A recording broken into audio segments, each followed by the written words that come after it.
आपने मेरे आर्टिकल को इतना ज़्यादा एडिट कर दिया है कि अब इसमें कोई सच्चाई नहीं बची है। सर प्लीज़ आप वापस सब कुछ रिटेन कीजिए। अनन्या, हम इतना कॉन्ट्रोवर्शियल न्यूज़ नहीं पब्लिश कर सकते। देखो, डिजिटल स्पेस में हम एक छोटी सी कंपनी है और यहाँ सर्वाइव करने के लिए हमें कदम फूंक फूंक कर रखने पड़ेंगे। सर कहते हैं कि झूठ के पाँव नहीं होते, लेकिन आप तो झूठ को चलाने के लिए सच को बेड़ियों में बांधना चाहते हैं। अनन्या, ये क्रांति का नहीं भ्रांति का दौर है। और फिर सच झूठ तो नमक हल्दी की तरह है, और सादा खाने वाले तो आजकल न्यूज़ देखते नहीं, और मसाले के बिना अपनी दुकान। सर आप चलाइए अपनी दुकान, लेकिन मैं अपनी आवाज़ को नहीं दबा सकती।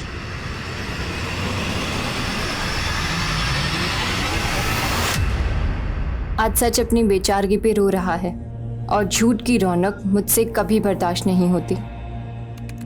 एक सच्चे जर्नलिस्ट के शब्दों पे, उसकी आवाज़ पे अगर पाबंदियां लगा दी जाए तो नुकसान पूरी मानव जाति को होता है। इसीलिए चाहती हूँ पहले मैं इन अंधेरों से निकलूं, शायद तभी मैं उजाला ला पाऊंगी। कोई है? हेलो, कोई है?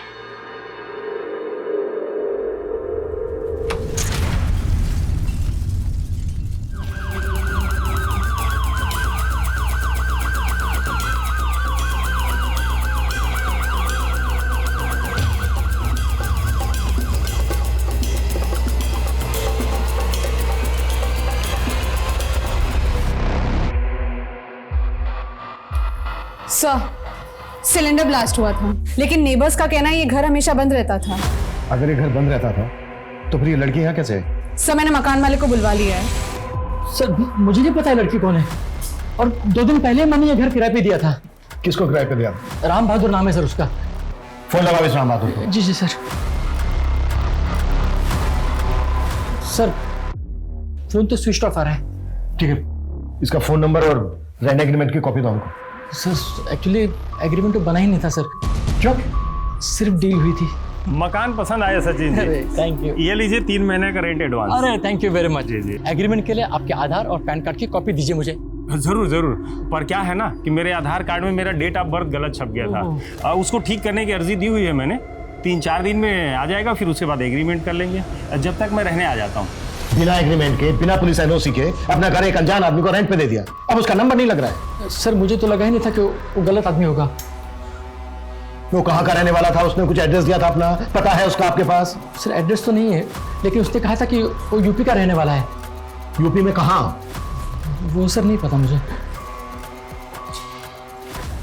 पता करो राम बहादुर कहाँ पर है, और इस मकान मालिक सचिन को अच्छे से इन्वेस्टिगेट करो। हो सकता है ये सिर्फ सिलेंडर ब्लास्ट नहीं बल्कि एक प्लान्ड मर्डर हो। और इस लड़की की पहचान पता करो। जी सर। सर यहाँ पे ये स्कूटी खड़ी है, मैंने आसपास लोगों से पता किया है, ये किसी की भी नहीं है। सर हो सकता है इसी लड़की की हो। देखिए चेक करो।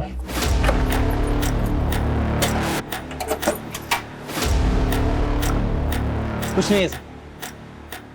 MS-12, ये तो पुणे का नंबर है। पुणे RTO से कांटेक्ट करो, पता करो ये स्कूटी किसके नाम पे रजिस्टर्ड है। Okay sir.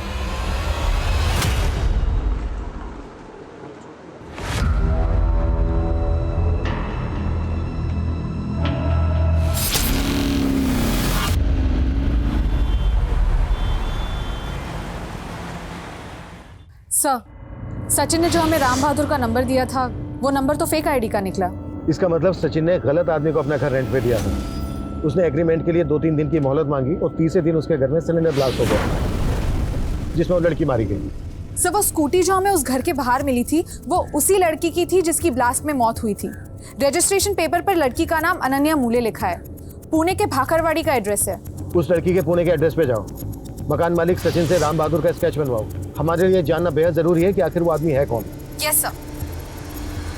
अरे रुको रुको रुको रुको, जितना जल्दी हो सके एम्बुलेंस भेजिए, यहाँ पर एक बच्ची बेहोश पड़ी है। अभिषेक क्या हुआ? सर एम्बुलेंस के वेट मत करो, मेरी गाड़ी से भेजो तुरंत। Okay sir. चलो जी लेके जाइए। है कौन ये बच्ची? मालूम नहीं सर, इस आदमी ने बताया कि ये यहाँ भीख मांगा करती थी। सर मुझे कहाँ रहती है बच्ची? इसका परिवार कहाँ है? सर मुझे ये तो नहीं मालूम, लेकिन लड़की को कई बार यहाँ भीख मांगते हुए देखा हूँ। अभिषेक पता करो ये बच्ची कौन है, इसका कोई अपना है या फिर अनाथ है। Okay sir.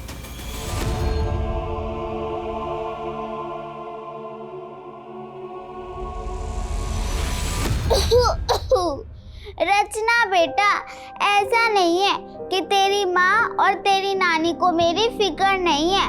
क्या कर रही है बदमाश? सॉरी नानी माँ। मेरी एक्टिंग कर रही थी। नानी माँ, हाँ? मैं सोच रही हूँ कि आपका बुढ़ापा मैं ले लूँ और मेरा बचपना आपको दे दूँ।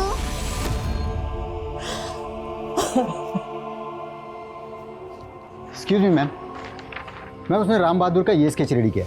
उसका कहना है कि राम बहादुर ऐसे ही दिखता था। सर लड़की आउट ऑफ डेंजर है, लेकिन उसका सिर्फ रोड एक्सीडेंट नहीं हुआ है, बल्कि उसकी बॉडी पर कई बर्न मार्क्स भी और उसके वाउंड्स में स्टील और आयरन के टुकड़े भी गड़े हुए मिले।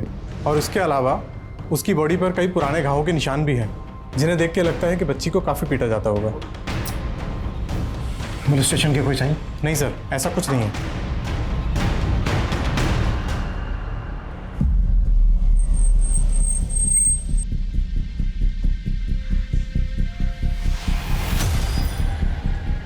तेरी बच्ची भीख मांगा करती थी, हो सकता है कि इससे ज़बरदस्ती भीख मंगवाई जाती और ना मांगने पर इसे मारा पीटा जाता हो, इसीलिए इसके शरीर पे पुराने घाव के निशान हैं। सर मैं ऐसे गिरोह का पता करता हूँ जो बच्चों से भीख मंगवाने का काम करते हैं। लेकिन हमें यह भी पता करना होगा कि बच्ची के साथ अभी क्या हुआ है, जो उसकी बॉडी पर बर्न मार्क्स और उसके घावों में आयरन और स्टील के टुकड़े मिले हैं। सर, अनन्या पुणे के भाखरवाड़ी में अकेली रहती थी। यहाँ आसपास उसकी फैमिली के बारे में कोई कुछ नहीं जानता। और सर ना ही किसी ने यहाँ पे राम बहादुर के स्केच को आइडेंटिफाई किया है। उसके घर की तलाशी लो, हो सकता है राम बहादुर से जुड़ा कोई डॉक्यूमेंट मिल जाए। और ये भी पता करो कि अनन्या पुणे से यहाँ मुंबई क्यों आई थी। सर पड़ोसियों से पता चला कि अनन्या nationsvoice.com के वेब पोर्टल पे एक प्रेस रिपोर्टर थी। अनन्या से जुड़ी हर एक बात पता करो। जी सर।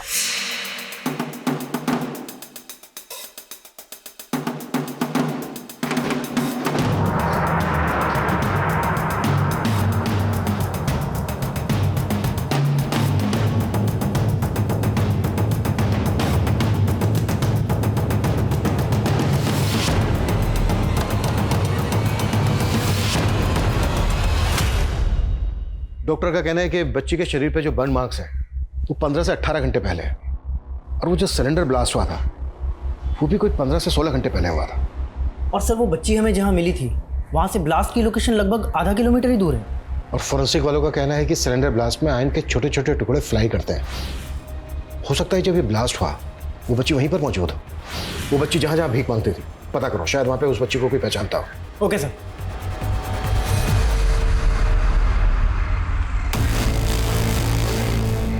रुको, रुको।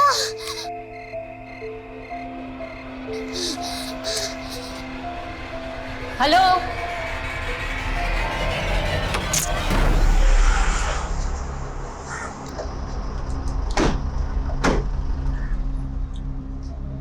मैम अनन्या यहाँ काम जरूर करती थी, लेकिन कुछ महीनों पहले उसने जॉब छोड़ दी थी। हमें अनन्या की लाश मुंबई के एक घर से मिली थी। क्या? जी, अनन्या की डेथ हो गई है। और जिस आदमी ने उस घर को किराए पे लिया था वो ये है। क्या आप जानते हैं इसे? नहीं मैम। अनन्या की फैमिली में कौन कौन था? मैम एक्चुअली उसकी कोई फैमिली नहीं थी, अनाथ थी वो, अनाथ आश्रम में पली बड़ी थी। लेकिन जर्नलिज्म को लेकर काफ़ी एम्बिशियस थी और पैशनेट थी, और सोशल मीडिया पर भी उसकी अच्छी खासी फॉलोइंग थी। आज मेरी सोशल मीडिया चैनल के पूरे 1 मिलियन सब्सक्राइबर हो चुके हैं। काफ़ी दिलखुश लड़की थी मैम, हम सबको अपना परिवार मानती थी। अगर अनन्या आप लोगों को अपना परिवार मानती थी तो उसने यहाँ पे जॉब क्यों छोड़ दी? एक्चुअली मैम उसने अपना एक ब्लॉग शुरू किया था, रेज इनर वॉइस के नाम से। तो वो अपना पूरा टाइम उस ब्लॉग को देना चाहती थी, इसीलिए उसने जॉब छोड़ दी। माना अनन्या की कोई फैमिली नहीं थी, लेकिन उसका कोई दोस्त या बॉयफ्रेंड? अरे अनन्या, तुम घर नहीं गई अभी तक काम कर रही हो? सर मेरा घर बहुत बोरिंग है, वैसे भी घर जाके मुझे सो ही जाना है ना, तो सोचा थोड़ा और काम कर लेती हूँ। अच्छा, आप इस बच्ची को जानते हैं? नहीं मैम। सर अनन्या पुणे से मुंबई किस कारण से आई थी उसका तो कोई क्लू नहीं मिला, लेकिन सर अनन्या के घर से हमें कुछ पेपर्स मिले और उन पेपर्स पे मुंबई के कुछ एड्रेसेस लिखे थे। लेकिन सर जब मैंने उन एड्रेसेस को वेरीफाई किया तो पता चला कि ऐसे कोई एड्रेसेस एग्जिस्ट ही नहीं करते। लेकिन अनन्या मुंबई के फेक एड्रेस लिखकर अपने पास क्यों रखेगी? सर यही चक्कर समझ में नहीं आ रहा है। सर वो रेज इन अ वॉइस नाम से एक न्यूज़ ब्लॉग चला रही थी, हो सकता है वो मुंबई कुछ इन्वेस्टिगेट करने आई हो। अनन्या के सोशल मीडिया से उसके article, blogs, social media handle सब कुछ अच्छे से स्कैन करो, और हमारे लिए ये जानना भी बहुत ज़रूरी है कि वो बच्ची कौन है। उस बच्ची से बात करने के लिए चाइल्ड साइकोलॉजिस्ट की मदद लेते हैं। शायद उस बच्ची से कोई इंपॉर्टेंट इन्फॉर्मेशन मिल जाए। मैं कमी सर। सर दहिसर पुलिस ने हमसे कांटेक्ट किया था। 2 दिन पहले उन्हें उनके एरिया में एक लाश मिली जिसका चेहरा राम बहादुर के चेहरे से काफ़ी मैच करता है। सर किलर ने कोई क्लू नहीं छोड़ा है और ना ही पुलिस को राम बहादुर की बॉडी के पास से कुछ मिला है। लेकिन सर सचिन ने हमें जो राम बहादुर का नंबर दिया था, मैंने उसकी कॉल डिटेल्स चेक किए। उससे लास्ट कॉल अनन्या को किया गया था। पूना की रहने वाली अनन्या यहाँ मुंबई में राम बहादुर के घर में मारी जाती है सिलेंडर ब्लास्ट में। राम बहादुर के उसी घर में जो उसने 3-4 दिन पहले ही रेंट पे लिया था, वो भी बिना डॉक्यूमेंट के। और उसके बाद राम बहादुर भी मारा जाता है। ये खेल बहुत ही बड़ा है और इसका खिलाड़ी बहुत ही शातिर। तो उस बच्ची का नाम खुशी है और वो बच्ची स्कूल भी जाती थी। उसने अपने स्कूल का नाम बताया कुछ? नहीं सर, इसके अलावा तो उसने और कुछ नहीं बताया। लेकिन सर इंग्लिश मीडियम में पढ़ने वाली बच्ची है, अच्छे परिवार की लगती है। सर ये अनन्या के ऑफिस की बाहर की फुटेज है, ब्लास्ट से कुछ दिन पहले की। और सर इस फुटेज में राम बहादुर भी नजर आ रहा है, अनन्या और उसके बॉस के साथ। एक मिनट, तुमने तो कहा था कि अनन्या के बॉस ने राम बहादुर को आइडेंटिफाई नहीं किया था। जी सर। पता करो अनन्या का बॉस क्या छिपा रहा है। सर वो बच्ची खुशी, उसे पुणे पुलिस ने आइडेंटिफाई किया है। सर वो बच्ची 8 महीने पहले अपनी माँ के साथ पुणे से लापता हुई थी। सर ये उसकी माँ है, कुसुम नाम है सर इसका। लेकिन इस केस में तो बच्ची का नाम रचना है, जबकि डॉक्टर प्रिया को उस बच्ची ने अपना नाम खुशी बताया था। Happy birthday mummy. Thank you बच्चा। अब आप जल्दी से आंख बंद करो, मैं आपके लिए कुछ लाई हूँ। अच्छा हाथ दो। अरे वाह रचना, थैंक यू बच्चा। वेलकम। आपको अच्छी लगी ना? और मुझे पहन के दिखाओ। एक काम करो, मैं ही आपको पहनाती हूँ। हाथ दो। कभी कभी तो लगता है कि मैं नहीं, तू ही मेरी माँ है।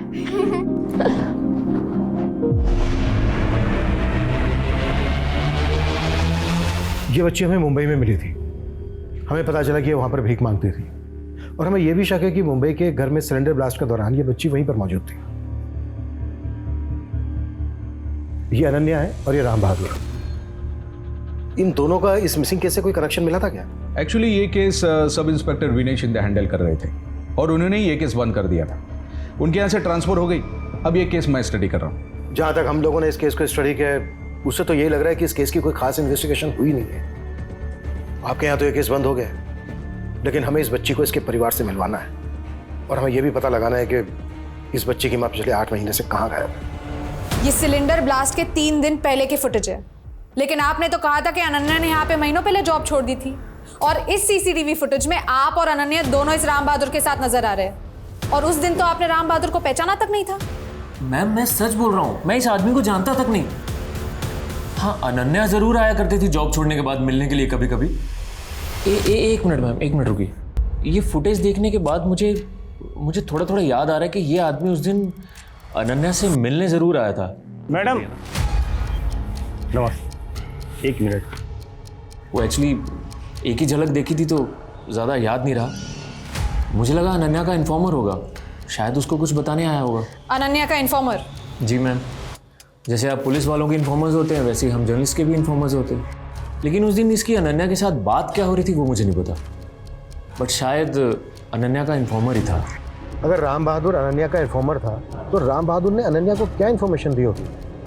और राम बहादुर ने वो घर किस मकसद से रेंट पे लिया होगा जिसके सिलेंडर ब्लास्ट में अनन्या मारी गई? और फिर उसके बाद राम बहादुर क्यों और किसके इशारे पर मारा गया? रचना, तुम्हारा नाम रचना है ना? फिर उस दिन खुशी क्यों बताया था? तुम्हारी माँ का नाम कुसुम है ना? हमें पता चला है बेटा कि तुम तुम्हारी माँ के साथ कहीं गई थी।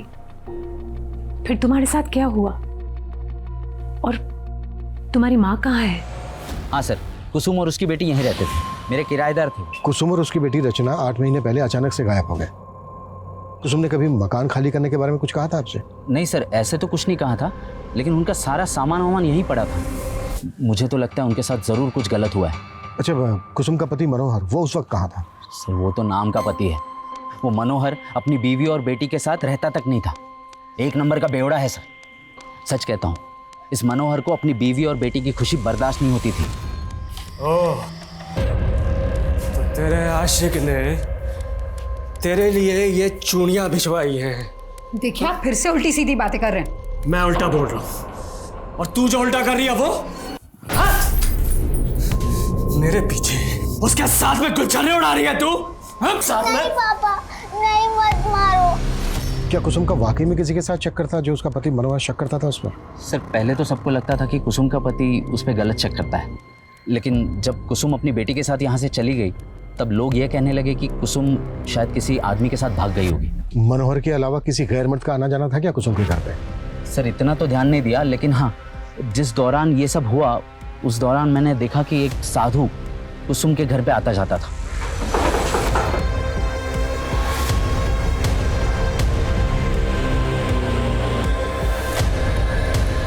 सर मुझे भी थोड़ा अजीब लगा कि आखिर कुसुम ने एक साधु को अपने घर के अंदर क्यों ले लिया। कौन था वो साधु? सर वो तो मुझे नहीं मालूम। कुसुम का पति मनोहर वो इस वक्त कहाँ है? सर सुना है कि वो सामंतवाड़ी में कहीं रहता है। जादव तुम सामंतवाड़ी जाओ, मनोहर के बारे में पता करो। सर। अभिषेक, प्रिया रचना को लेकर यहाँ पुणे उसकी परनानी के घर पहुंच रही है, हम वहां जा रहे हैं। सर।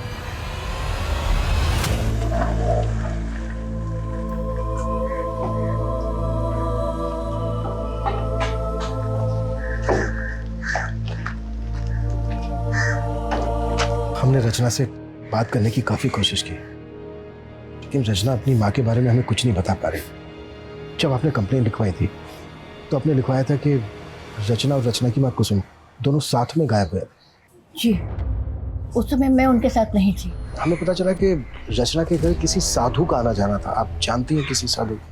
साधु? नहीं साहब जी, बिल्कुल नहीं। हमें यह भी पता चला है कि कुसुम का पति मनोहर कुसुम पे शक करता था कि उसका किसी के साथ अफेयर है। आपको एक नंबर का झूठा है वो। ये तो कुसुम की किस्मत खराब थी कि मनोहर के प्यार के चक्कर में पड़कर उसके साथ उसने भागकर शादी कर ली। इसीलिए मेरे दामाद यानी कुसुम के पिता ने उसके साथ सारे संबंध तोड़ दिए। फिर कुछ महीनों के बाद कुसुम के पिता का देहांत हो गया। बाद में हमें पता लगा कि मनोहर कुसुम की बेटी हुई है, रचना। जब तक कुसुम नहीं मिल जाती है तब तक हम रचना को आप ही के सुपुर्द कर रहे हैं। मेरी उम्र हो गई है, मैं कैसे रख सकती हूँ। आप एक काम कीजिए, उसे निर्मला के घर छोड़ दीजिए। कौन निर्मला? कुसुम की माँ, यानी मेरी बेटी रचना की नानी।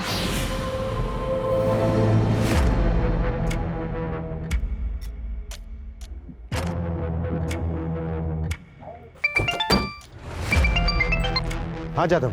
सर कुसुम के पति मनोहर के घर पे तो ताला लगा हुआ है। पता करो वो कहाँ है, जल्द से जल्द थाने में हाजिर करो उसको। Okay sir. एक्सक्यूज मी,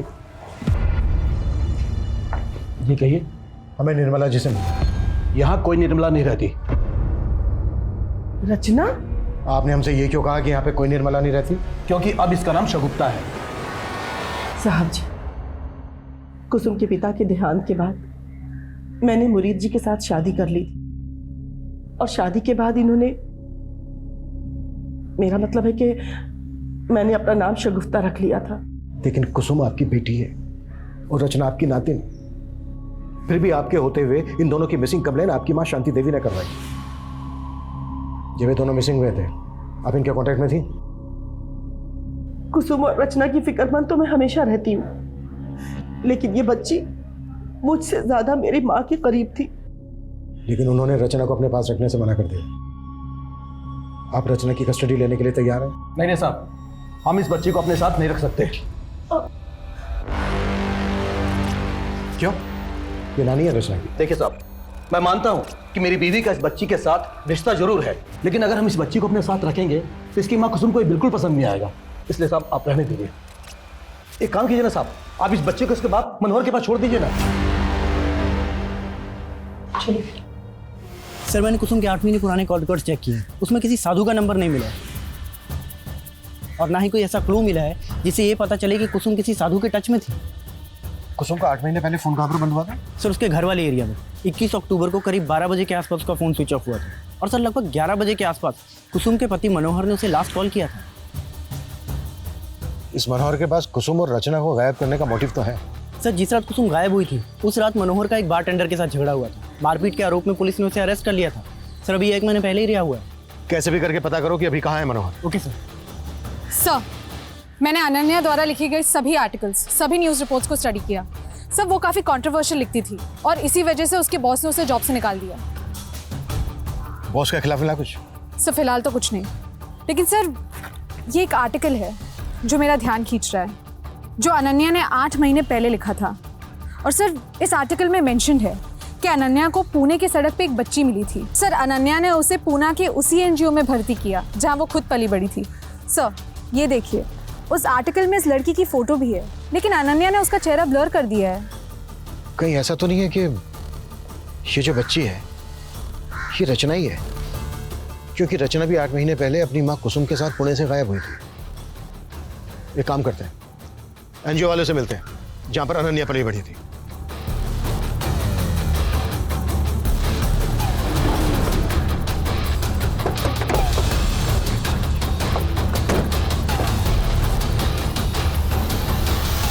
हाँ सर, अनन्या हमारे यहाँ ही पली बड़ी है। बहुत दुख हुआ ये सुनकर कि अनन्या अब इस दुनिया में नहीं है। 8 महीने पहले अनन्या एक बच्ची को लेकर आई थी यहाँ पर। उस बच्ची को लेकर अनन्या ने एक आर्टिकल भी लिखा था। ये वो बच्ची? नहीं सर, वो तो पल्लवी थी जो 8 महीने से हमारे एनजीओ में ही रह रही है।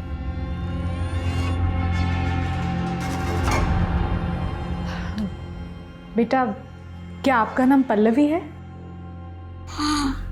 बहुत ही प्यारा नाम है। अच्छा मुझे ये बताओ, क्या तुम अनन्या दीदी को जानती हो? हाँ, वो ही मुझे यहाँ लेके आई थी।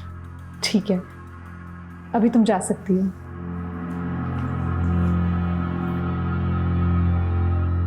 संजना जी इस आदमी को जानती हैं? जी नहीं, हम नहीं जानते। हमारे लिए सबसे ज्यादा पता लगाना ये जरूरी है कि रचना पुणे से मुंबई कैसे है, पिछले 8 महीने से उसकी माँ कुसुम कहाँ गायब, कि राम बहादुर कौन और अनन्या को क्यों और किस मकसद से मारा गया। जी सर।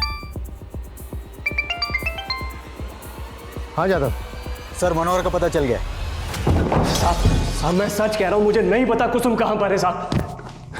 साहब मेरी बात सुनिए साहब, कुसुम और रचना के गायब होने के काफी समय पहले मेरा उसके साथ में तलाक हो चुका है साहब। मुझे तो उनके बारे में पता भी तब चला था जब मैं जेल में था। लेकिन कुसुम के गायब होने से पहले कुसुम की आखिरी बार तेरे से बात हुई थी 21 अक्टूबर रात 11 बजे। कुसुम ने तुझे कॉल किया था? हाँ किया था। उस समय मैं बार में बैठा दारू पी रहा था। मैं खुद हैरान था कि तलाक के इतने समय के बाद मुझे फोन क्यों कर रही हो। हाँ बोल, क्या काम है? कुसुम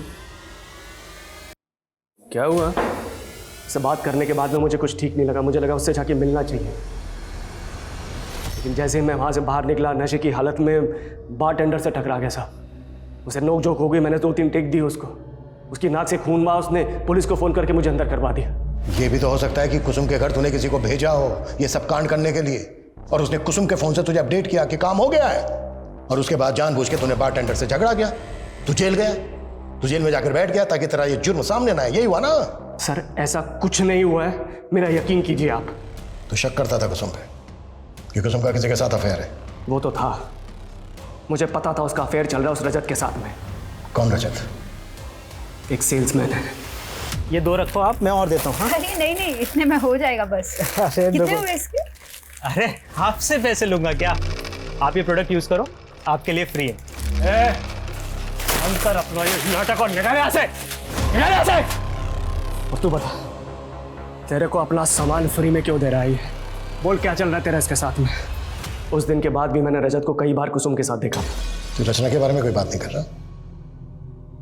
तू बाप है उसका, बेटी है वो तेरी। उसको पालना पोसना तेरा फर्ज बनता है, तेरी जिम्मेदारी बनती है। साहब मैं अपनी नशे की हालत से वैसे ही परेशान हूँ। नशा मुक्ति केंद्र जाने की सोच रहा हूँ। मैं कैसे पाल पाऊंगा उसको? सर वो मनोहर कुछ भी बोल रहा है सर। सर सच तो ये कि कुसुम मनोहर से तंग आ गई थी। वो मालूम है मैं। अब तू ये बोल, तू कैसे जानता था कुसुम को? सर मैं घर घर जाके सामान बेचता हूँ, सेल्समैन हूँ सर। उस दिन मैं बहुत ज़्यादा थक गया था तो कुसुम के घर के बाहर जाके बैठा हुआ था। बस वहीं पहली बार मुलाकात हुई थी उनसे। सॉरी, वो काफ़ी देर हो गई थी और भूख लग रही थी तो मैं यहीं खाने लगा। अरे कोई बात नहीं, आप आराम से बैठ के खाइए। Thank you. ये लीजिए। अरे इसकी क्या जरूरत थी? अरे इसमें क्या है? बातों बातों में सर पता चला कि कुसुम का आर्टिफिशियल ज्वेलरी का काम है। बस उसके बाद मैं उसकी ज्वेलरी भी घर घर जाके बेचने लगा था। सर हमारे बीच ऐसा कुछ भी नहीं था जैसा आप सोच रहे हैं। हम सिर्फ काम की वजह से एक दूसरे से मिला करते थे। सर मैं तो खुद हैरान हूं कि वो और उनकी बेटी अचानक से कहाँ चली गई। सर मैंने रचना से दोबारा बात की है और इस बार उसने बताया कि उसकी मम्मी का मर्डर हो चुका है। What? किसने किया था मर्डर? बेटा तुम्हारी माँ को जिसने मारा, क्या वो इनमें से कोई था? देखो ये देखो।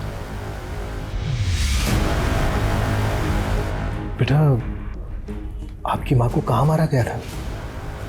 उस वक्त आप और आपकी माँ कहाँ थे? अंकल से डरने की जरूरत नहीं, वो तो सिर्फ जानना चाहते हैं कि तुम्हारी माँ को किसने मारा। माना हम एक ट्रॉमेटाइज बच्ची की बातों पर पूरी तरह से यकीन नहीं कर सकते, पर एक बार को अगर हम मान लें कि कातिल कोई पुलिस वाला ही है तो फिर वो कौन होगा? जनरल जी मैंने कुसुम के कॉल रिकॉर्ड चेक किए तो उसमें मुझे पुणे के सब इंस्पेक्टर विनय शिंदे का पर्सनल नंबर मिला। कुसुम और रचना के गायब होने के 2-3 दिन पहले उनकी विनय शिंदे से बात हुई थी। अब कुसुम का वो इन्वेस्टिगेटिव ऑफिसर था इसलिए मैंने उतना ध्यान नहीं दिया। इसका मतलब यह है कि कुसुम को वो उसके गायब होने के पहले से ही जानता था। एक बार मिलना पड़ेगा इस विजय शिंदे से। देखिए उनके गायब होने से पहले कुसुम ने एक बार अपने पति मनोहर की कंप्लेंट दर्ज करवाई थी। मनोहर उससे मारपीट करता था और मैंने उसे वार्निंग देकर छोड़ दिया था और कुसुम को अपना नंबर देकर बोला कि ऐसा कुछ हो तो वो मुझे फोन करे। तुम दोनों की सिर्फ इसी वजह से बातें होती थी? आप तो उल्टा ही मतलब निकाल रहे। कुसुम और उसकी बेटी रचना के गायब होने के बाद तुमने सिर्फ नाम की इन्वेस्टिगेशन की थी। आपको मालूम भी है अपने पति की मारपीट की कंप्लेंट लिखवाते वक्त उसने मुझे क्या बोला था? साहब मुझे अब मनोहर से कोई रिश्ता नहीं रखना। एक बार मेरा उससे डिवोर्स हो जाए फिर मैं अपनी बेटी के साथ कहीं दूर चली जाऊंगी। तो सिर्फ तुमने इस वजह से ये मान लिया कि कुसुम अपनी बेटी रचना को लेकर अपनी मर्जी से कहीं चली गई? इन्वेस्टिगेशन भी की थी लेकिन जो आपको फाइल में नहीं मिला वो आज मेरी पर्सनल डायरी में, लेकिन मेरा ट्रांसफर हो गया था। तो अब हमें गुमराह करने के लिए अपनी पर्सनल डायरी भी दिखाओगे? आप तो हाथ धो के पीछे पड़ गए। कोई एविडेंस है आपके पास कि ये सब मैंने किया है?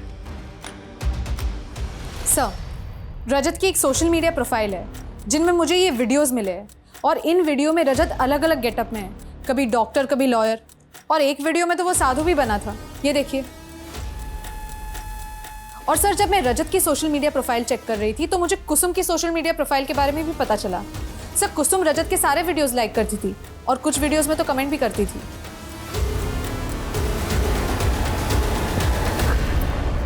फैंसी ड्रेस का बहुत शौक है तुझे? सोशल मीडिया चेक किया हमने तेरा, बहुत सारे वीडियोस हैं तेरे अलग अलग गेटअप में। हाँ तो मैं समझा नहीं सर। समझाए? वो सारे के सारे वीडियो उस घर में बने हैं जहां पर कुसुम अपनी बेटी रचना के साथ रहती थी। अलग अलग गेटअप में मिलने जाता था तो कुसुम से। सर वो सब मैं कुसुम को खुश रखने के लिए करता था। सब मनोहर ने उसकी जिंदगी बर्बाद करके रखी हुई थी। मैं बस कुसुम की जिंदगी में कुछ रंग लेकर आना चाहता था। तू कुसुम की जिंदगी में रंग नहीं लाया बल्कि तूने कुसुम की जिंदगी बेरंग कर दी, मार डाला उसको। नहीं सर मैंने ऐसा कुछ भी नहीं किया है। मैं कुसुम से प्यार करता था सर। प्यार करता था तो कुसुम के डिवोर्स के बाद तू उससे शादी भी करना चाहता होगा, है ना? तो तुम्हारा डिवोर्स भी हो गया है कुसुम, तो हम शादी कर लेते हैं। नहीं रजत, मैं अब किसी की पत्नी नहीं बनना चाहती। हम दोस्त हैं, हम दोस्त ही रहेंगे। दोस्त? तुमने कहा था तुम शादी करोगी मुझसे, अब मुकर क्यों रही हो? हाँ चिल्लाओ मत। मैंने कहा ना मैं तुमसे अभी शादी नहीं करना चाहती हूँ। अच्छा तो इतने दिनों से घुमा रही हो तुम मुझे, या कोई और मिल गया है? तुम मेरे बारे में इतना गंदा सोचोगे ये मुझे पता ही नहीं था। तुम निकलो यहाँ से, निकलो और आइंदा अपनी शक्ल में दिखाना मुझे। और इस सब का बदला लिया तूने उसे खत्म करके? नहीं सर ऐसा कुछ भी नहीं है। सर अनन्या और खुशी का कनेक्शन मिल गया है और ये भी पता चल गया है कि राम बहादुर किसका आदमी था। किसका आदमी था?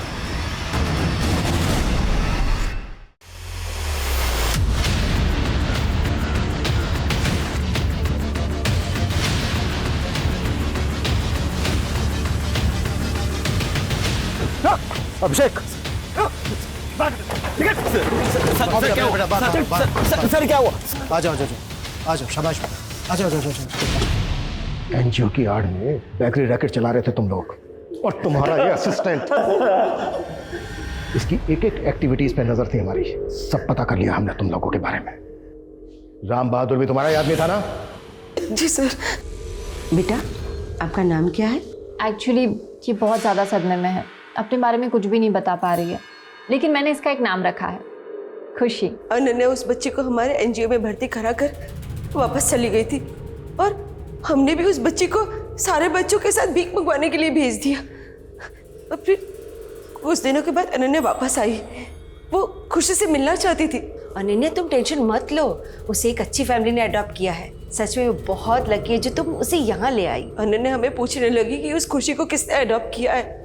उस दिन तो हमने जैसे तैसे टाल दिया था, पर उसे हम पर शक हो गया था और मेरी एब्सेंस में मेरे स्टाफ को रिश्वत देकर खुशी और दूसरी बच्चियों के एडॉप्शन पेपर चेक करना चाहती थी। और जतिन ने मुझे सब कुछ बता दिया। वो हमारा भांडा फोड़े, इससे पहले हमने सोचा कि हमें उसे रास्ते से हटा देते हैं। और राम बहादुर ने अनन्या को वो पेपर देकर कहा कि एनजीओ से ये सारे फेक एड्रेस मिले हैं। फिर एक दिन राम बहादुर ने घर किराए पे लिया और अनन्या को वहां बुलाया और फिर राम बहादुर को जतिन के हाथों मरवा दिया। मैं कम इन सर? कम इन। सर, विनय शिंदे ने अपनी डायरी के साथ हमें कुछ पेन ड्राइव्स दिए थे और उन पेन ड्राइव्स में कई सारी सीसीटीवी फुटेजेस की क्लिप्स है 8 महीने पहले की, जो कुसुम के घर के आसपास की है। सर, ये ऑटो अक्सर कुसुम के घर के आसपास दिखाई देता था। विनय शिंदे ये फुटेज और पर्सनल डायरी देकर आखिर साबित क्या करना चाहता? सर, पहले हमने उसकी बात पे भरोसा नहीं किया, लेकिन सर ट्रांसफर के पहले उसने वाकई कुछ ऐसे क्लूज इकट्ठा किए थे जो केस फाइल में मेंशन नहीं थे।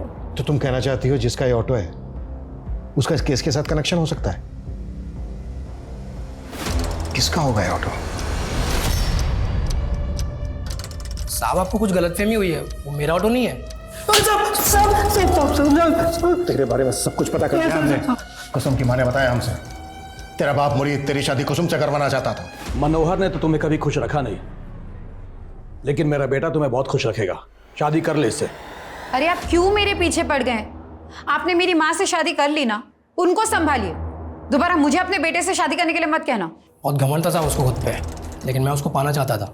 हमेशा उसके घर के आसपास चक्कर लगाता था। मैंने देखा साहब कैसे वो रहा था, उसके साथ भेष बदल बदल के सोशल मीडिया का नया नया किल करता था। मुझे लगा उसको ये सब पसंद है साहब, तो सब उस दिन मैं भी अपना गेटअप बदल के उसके घर पहुंच गया उससे मिलने। तेरी उसकी लड़की भाग गई साहब। मैं कुसुम की लाश देख के बहुत डर गया था साहब। मुझे कुछ भी समझ में नहीं आ रहा था साहब। मैंने उसकी लाश को घर से निकाल के कहीं गड्ढे में काट दिया।